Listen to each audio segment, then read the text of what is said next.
trail cameras are used by a lot of people these days, and this is a new one I'm testing out from K&F Concept, which is called the HC801A.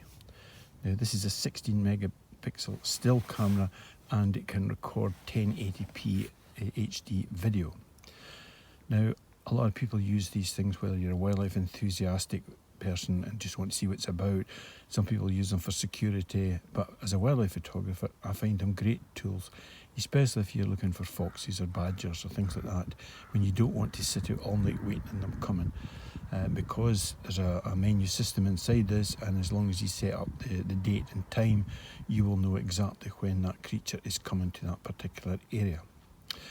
Now, if you look at this one on the front here, they're all relatively the same these days. This is a plastic one, got clips on the side that open and close it.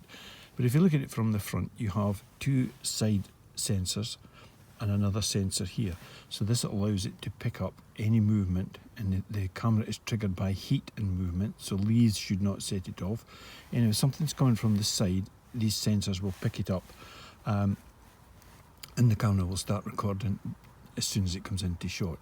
You've also got the other sensor here for something if it was coming straight on.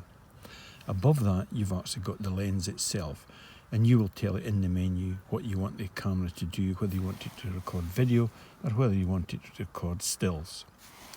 Up at the top here, you have what they call black flash or black LED. Basically, that sends out an invisible beam of light that the naked eye can't see, but the camera can see it, and it will film in colour during the day and switch to black and white infrared at night. Now, one of the important things when setting these cameras up is the way you position the actual camera itself.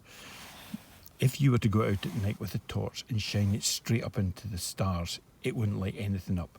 Well, this is almost the same idea. This is almost like a torch beam that you'd be sending out. So if you send that out at right angles to a tree, the torch is just going to go into oblivion. You really need to angle your camera down so that this light that is emitted from here that we can't see is hitting the ground in the target area where you want it to be. I'll show you a minute how I set mine up. Now, most of these will come with a strap like this that you can strap it to a tree, but if you strap it to a tree, I always take like a wedge that I can drop down the back so that I can angle it towards the ground.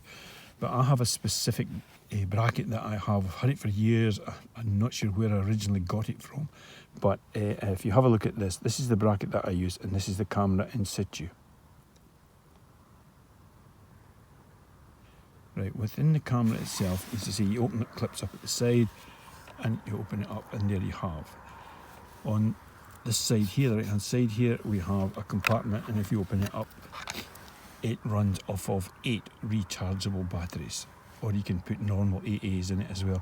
I always tend to run them off of just normal rechargeable. These are 2500s, and it's fine. People say, how long do the batteries last? Well, it's a $6 million question. It depends a lot on the temperature outside. Cold nights, you'll obviously use more battery power. It also depends how many times the camera is being triggered.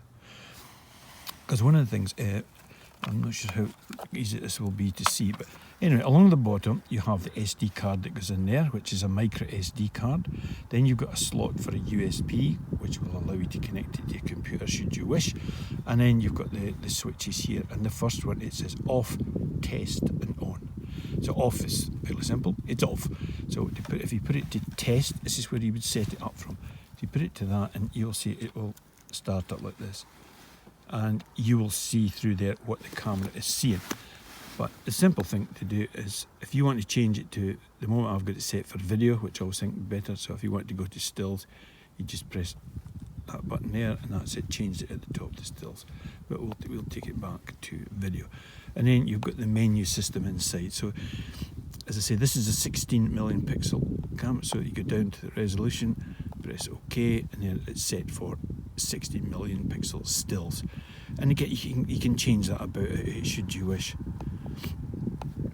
And again, if you go across, it's set for video.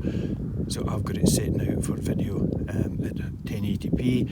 Also, if you go down to video length, so this is the thing, is when the camera is triggered, how long will it record? Well, in this case, it's set for 60 seconds. Then you can set the delay. So once it has filmed for 60 seconds, the camera will stop recording, and you can tell it a predetermined time of how long you would like it to wait before it will go and start filming again. You can have the sound on as well. You format the card. The menu system is fairly straightforward. It's as you would expect it to be in any sort of camera of this sort. You know, and you set the language and time, etc. And that is the important thing I always say, is to set the time.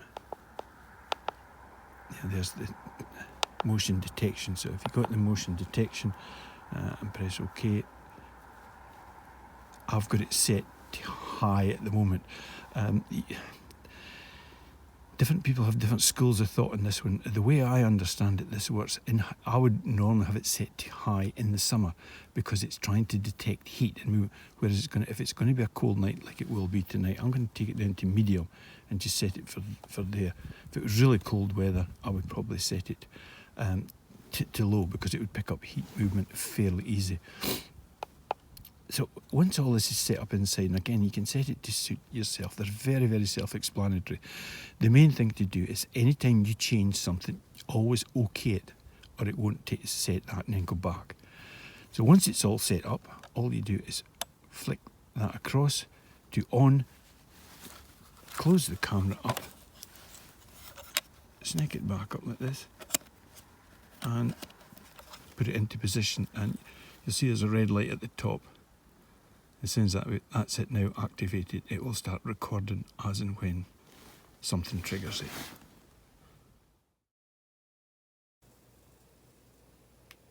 Due to the current situation that we're in with lockdown, I've not been able to test the camera that much out in the field.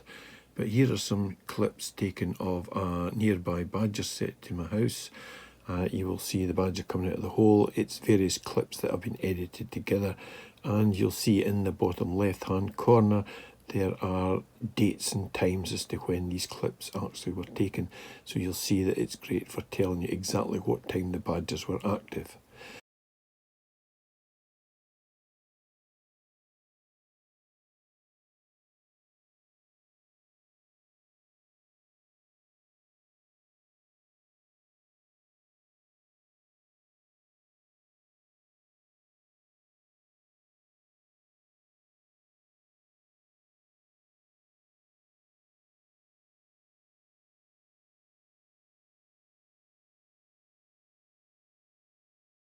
The next section is also an otter on a nearby river to where I stay, and again you'll see the times in the bottom left hand corner, and it's coming out just for a bit of fish bait that's been scattered on that wee gravel spit where it comes to quite regularly.